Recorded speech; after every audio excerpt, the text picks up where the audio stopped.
Баршаңызға сәлем, менімен бірге құймақ әзірлеңіздер. Ол үшін ыдысқа 2 жұмыртқа салып, үстіне 2 ас қасық қант және тұзымызды салып, жақсылап араластырып аламыз.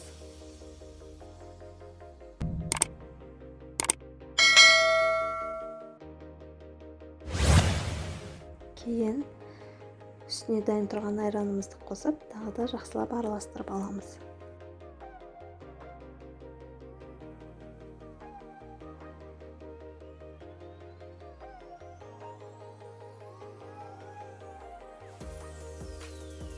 Ұнымызды електен өткізіп, 2-3 бөлікке бөліп саламыз.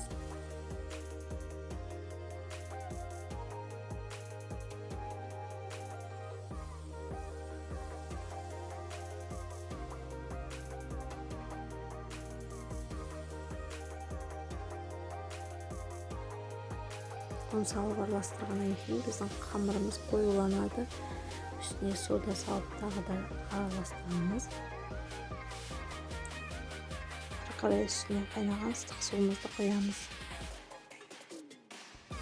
Тағы да жақсылап араластырып аламыз.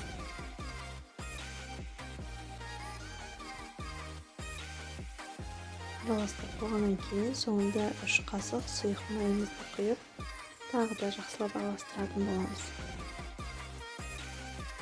Мінекей осындай сұйықтық дайын болады.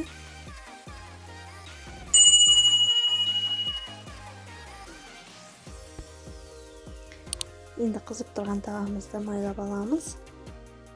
Дайын болған табаға құймақты құйып, 2 жағын қызартып пісіріп аламыз. Құймағы өте тез піседі. Және де менің табам өте қалың болғандықтан құймағым да қалың болып шықты. Жұқа табаға жасасаңыздар өте жұқа және де тесік-тесік болып шығады. Егер де видеоны соңына дейін қараған болсаңыз, міндетті түрде жасап көріңіз. Менің каналыма тіркеліп, пікір қалдыруды ұмытпаңыздар. Астарыңыз дәмді болсын.